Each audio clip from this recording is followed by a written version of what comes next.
Hey everyone, and welcome back to Beyond the Unknown. I'm Alex Carter. And I'm Olivia Reyes. So you've tuned in for episode 21. And this one is a real humdinger. It's got all the classic elements of a UFO mystery. Yeah, we're diving deep into the Rendlesham Forest Incident. You might have heard of it. It's often called Britain's Roswell. Okay, so picture this December 1980, Cold War tensions are running high.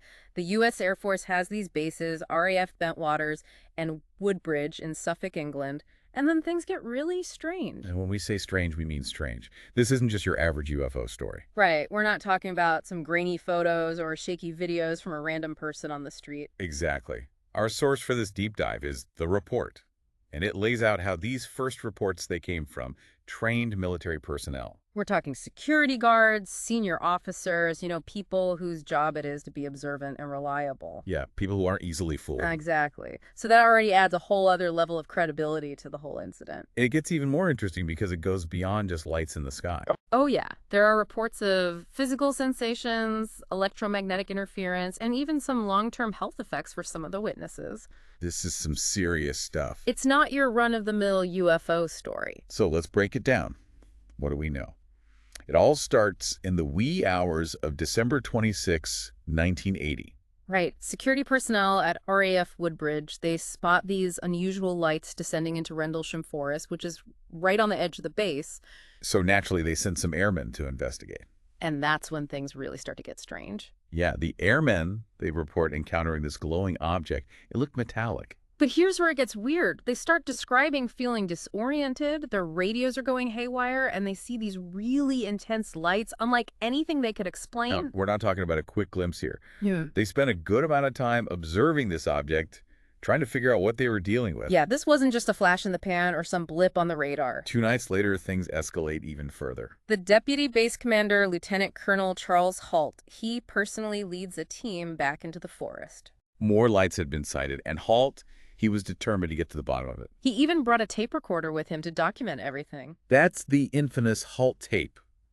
You can actually hear the confusion and awe in Halt's voice as he's describing these strange lights moving through the trees. And get this, they found triangular impressions on the ground. And damage to some of the trees, like something had landed there. I'm getting chills just thinking about it. It really is like something straight out of a sci-fi movie. But these guys, they lived it. Right, and now we have these first-hand accounts which are pretty compelling in their own right. But there are some key figures whose experiences add even more layers to this whole story. Yeah, let's start with the Lieutenant Colonel Halt. He's crucial to this whole thing. Absolutely. I mean, he was a senior officer, someone with a lot to lose by reporting something as unusual as this. And not only did he document the event, he also filed an official memo about the unexplained lights to the British Ministry of Defense. That's a big deal.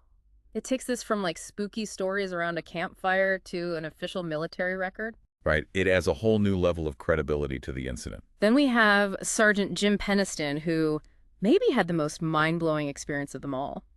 Okay, tell me more. Peniston claimed he actually touched the craft. What? In a way, it gets weirder. He said he received some kind of telepathic message, and it was in binary code. Hold on, binary code, like ones and zeros. Exactly. He later transcribed this code, and it supposedly contained messages and global coordinates. Whoa. Okay, so we've got lights possible landing marks strange radiation readings, and now binary code with a potential message from who knows where. It's getting harder and harder to just brush this off as a weather balloon or something. Right, and we're talking about trained military personnel here. Not people who are easily fooled or prone to making things up. These individuals were trained to observe and analyze whatever they encountered that night. It clearly left a lasting impression. Definitely. And then there's Airman First Class John Burroughs, another key witness. Right. His story adds a whole new dimension to this. What happened to Burroughs? Well, what makes his story so significant is that he experienced some unusual health complications after the events in the forest. Oh, no. Yeah, he developed this rare heart condition, and his doctor suspected it could be from exposure to radiation. This is where it gets really unsettling, because now we're not just talking about lights in the sky. We're talking about potential, very real health consequences. It makes you wonder what exactly they came into contact with out there. It really does. Okay, so let's zoom out for a minute and look at the bigger picture. We've got these eyewitness accounts, the Halt memo, Strange physical evidence. But what about official investigations? You'd think something like this would trigger a full-blown response. You would think so, but the official response is almost as strange as the incident itself. Right. The British MOD, despite the Halt memo, they insisted there was no threat to national security, and they basically tried to downplay the whole thing. But there's a catch. In 2006, a declassified British intelligence document nicknamed the Condign Report was released, and guess what? What's in it? It mentions Rendlesham, yeah, as a potential case of radiation exposure from a UAP. A UAP. You mean like a UFO? Exactly, an unidentified aerial phenomenon. So wait a minute. On one hand, they're saying it's no big deal, but then this report hints at possible radiation linked to UAPs. It feels like they're trying to have it both ways. It definitely raises some eyebrows, like what did they know and when did they know it? This report adds a level of official acknowledgement that you just can't ignore. We're not talking about fringe theories anymore. This is an official document suggesting that something unusual happened. Of course, with any case like this, you're going to have skeptics and believers. Right. Some folks say the lights could have been from the Orfordness Lighthouse, which was in the area. Others point to bright stars, weird atmospheric stuff, or even Cold War stress leading to misinterpretations. But witnesses like Burroughs and Halt, they strongly disagree with the lighthouse theory. They were familiar with the area, and they insisted that what they saw was not a lighthouse. And how do you explain the physical effects, the triangular impressions, and those radiation readings? Those can't be easily dismissed as just misidentified lights or hallucinations. Exactly. Yeah. And that's where John Burroughs' story is so important. Right. It goes beyond lights in the sky and becomes something much more tangible and disturbing. He develops these serious health problems, and his doctors are saying it looks like radiation damage. Burroughs tried to access his military medical records to try to figure out what happened, but get this, the U.S. government blocked him. They blocked him. Yeah, claiming the records were classified. They basically said, we can't tell you what happened to you because it's a secret. That's pretty alarming. It is. This is where it feels like we've stepped into a conspiracy thriller. It really does. But luckily for Burroughs, he had a powerful ally, Senator John McCain. Really? What did McCain do? Senator McCain stepped in and helped Burroughs get access to at least some of his records. Wow. And then the bombshell Burroughs received a full disability settlement from the VA in 2015. His injuries were officially recognized as service-connected. So that means the government is acknowledging that his health problems are directly related to his time in the service, which presumably includes the events in Rendlesham Forest. Right. And we know from the Condign Report that there were concerns about radiation and UAPs. It's a huge piece of the puzzle. It really is. It makes you wonder what else might be buried in those classified files. If they acknowledge Burroughs' injuries, what else are they keeping under wraps? Exactly. It's a question that keeps me up at night. Me too. It really does make you think. Yeah. So where do we go from here? With all this information swirling around, what are some of the theories out there that try to explain Rendlesham Forest? Well, we've talked about the skeptics who point to the Orfordness Lighthouse. Right. But honestly, that explanation seems pretty weak when you consider all those detailed accounts from the witnesses. I agree.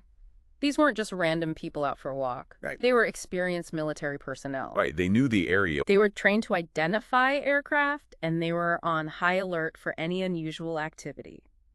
They were adamant that what they saw was not a lighthouse. And then there's the physical evidence, the triangular impressions, the damaged trees, those radiation readings. Those are hard to explain away as just misperceptions or tricks of the light. Exactly. So if we move beyond those conventional explanations, we enter some pretty interesting territory. Like what? Well, some researchers suggest that maybe the airmen encountered some kind of secret military aircraft. Maybe a test flight of some experimental technology that the government was keeping under wraps. That's always a popular theory when it comes to UFO sightings. It makes sense in a way, right? The Cold War was in full swing. There was a ton of secrecy surrounding new military tech. Right. But if it was some super secret aircraft, why the strange behavior? Why the hovering the lights, the electromagnetic interference? Then why all the secrecy surrounding Burroughs' health problems? Exactly. It seems like even if it was human-made, there was something very unusual about it. So if it wasn't a lighthouse or a secret government project, what else could it be? That's the million-dollar question. This is where we get into some of the more fringe theories. Okay, I like where this is going. But they're compelling ones, especially given all the evidence we've talked about. Like what kind of fringe theories? Well, one of the most popular theories, and the one that earns this incident, the nickname Britain's Roswell, is the extraterrestrial hypothesis. You mean aliens? Could what landed in Rendlesham Forest have been an alien spacecraft? It sounds crazy at first, but when you consider the strange lights, the descriptions of the object, the alleged binary code message, and the possible radiation exposure, it's not that far-fetched. And let's not forget about the government's secrecy. Right, their reluctance to be completely transparent about what they know. It definitely makes you wonder if they're hiding something truly extraordinary. It really does. And we can't forget about Sergeant Penniston's claim that he received that binary code message. Right, if that's genuine, it could be a major piece of evidence supporting an extraterrestrial origin. That said, there's always the possibility that the message was misinterpreted or even fabricated. Of course, it's hard to say for sure without further analysis and verification. We need more data. And then there's always the chance that what happened at Rendlesham Forest was something completely unknown to us, something that defies our current understanding of science and technology. That's a possibility too. And it's a reminder that we still have a lot to learn about the universe and the potential for phenomena that we haven't even imagined yet. That's what makes this case so fascinating. It pushes the boundaries of our knowledge and forces us to confront the possibility that there might be things out there that we simply can't explain. But even if we can't definitively say what happened at Rendlesham Forest, there are still some valuable takeaways from all of this. Absolutely. Like what? Well, for one thing, it highlights the importance of credible witnesses. Especially when those witnesses are trained professionals. Right. The fact that these were military personnel people accustomed to observing and reporting accurately, it lends a lot of weight to their accounts. It also shows how powerful official documentation can be. Even if those documents are incomplete or raise more questions than they answer. Right. The Halt memo, the Condign report, even Burroughs' medical records, they all add to the bigger picture and offer valuable clues, even if they don't reveal the whole truth. And I think it also underscores the need for transparency from our governments. Right. The secrecy surrounding Burroughs' case and the reluctance to fully investigate the Rendlesham incident raise serious concerns about what they might be hiding and why. It's not about blindly believing in cover-ups. It's about demanding clarity and accountability.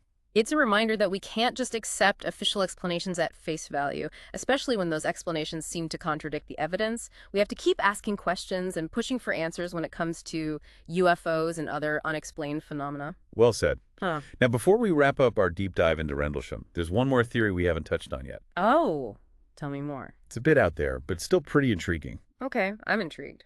You mean the interdimensional hypothesis? The idea that what the airmen encountered wasn't an alien spacecraft, but something from another dimension. Exactly. This theory suggests that maybe what happened at Rendlesham wasn't an extraterrestrial visit, but some kind of bleed-through from another reality where something briefly intersected with our own. It's a wild concept, but some people believe that interdimensional beings could be responsible for some UFO sightings, especially those with strange disappearances, reappearances, or distortions of time and space. It's like something out of a science fiction novel. Right. And it's not completely implausible. There are physicists and cosmologists who theorize about the existence of multiple dimensions, and some even speculate that these dimensions could interact with ours in ways we don't fully understand. So could it be that what the airmen saw in Rendlesham Forest was a glimpse into another dimension, a reality that exists alongside our own, but is usually invisible to us? It's a possibility, though, a strange one for sure, but that's what's so compelling about the Rendlesham Forest incident. It leaves us with more questions than answers. It forces us to confront the limitations of our current knowledge and just how vast the unknown really is. It's a reminder that we still have so much to learn about the universe and our place in it, and that sometimes the most incredible stories are the ones that turn out to be true. I feel like we've just scratched the surface with this one. It's a deep rabbit hole, for sure. Rendlesham Forest. Yeah.